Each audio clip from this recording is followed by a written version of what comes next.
Today I saw one of those positive quotes on Facebook about letting the past go. Telling people to let the past go is not helpful.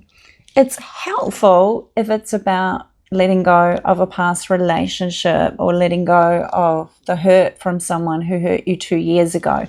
That kind of thing, we can consciously make an effort to let go of. We can direct our thoughts away from that event. But when it comes to childhood events and from where we may have developed insecurities as a child, it's not that easy to let the past go.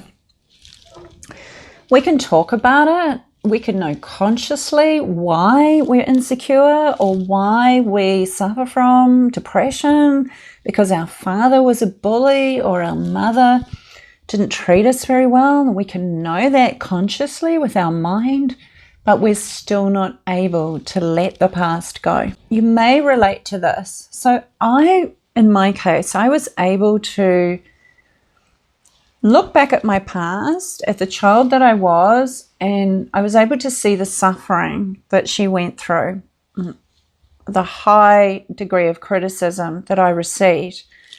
But I was not able to connect with her. I was able to see her with my conscious mind, but I wasn't able to connect with her. And so one of the ways that can help you to let the past go is to go back in the state of hypnosis where we're accessing the subconscious mind and to help that part of you, that wounded part of you, to reframe that experience.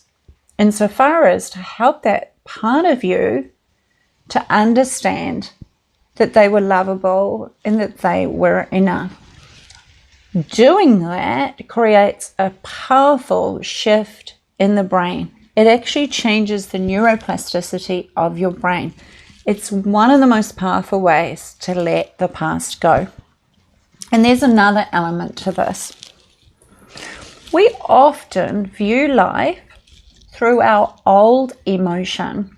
So something happens now, an event happens now, and we get triggered. So we may lash out in anger, or we may feel this hurt that's come up. And it isn't necessarily related to the event that's happening right now. It's actually a build-up of a whole lifetime of unprocessed emotion. So when we're younger, we have events, we have life events. And because of our perception, the way that we perceive the event, we may get angry or we may feel hurt. And if we haven't processed that event and processed that emotion, it becomes stored in our body, in our emotions, and in our mind and in our psyche. And then we have another event where maybe we're feeling angry, and then another event. And then before we know it, years and years of anger has been built up. So imagine that there is a clay pipe full of blocked clay.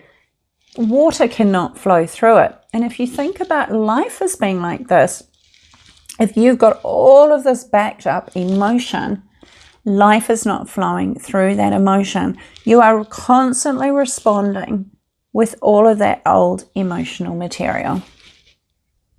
So it's not easy to let the past go.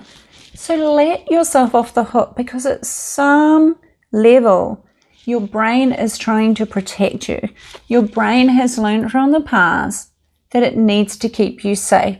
So you have this subconscious programming that is keeping you in either an anxious state or acting out in a certain way to keep you safe. Your biology has learnt this. The most powerful way to let the past go is through the power of hypnosis. I have done so many things throughout my life, and I know without a doubt that hypnosis is one of the fastest ways to help you to let the past go. So, a challenge for you. Are you ready to let the past go? If you are, contact me and let's have a session or a few sessions, and I will help you to let it go. Because once you let it go, you are free. You're free to respond to this moment in time from a clear space. Have the most beautiful day.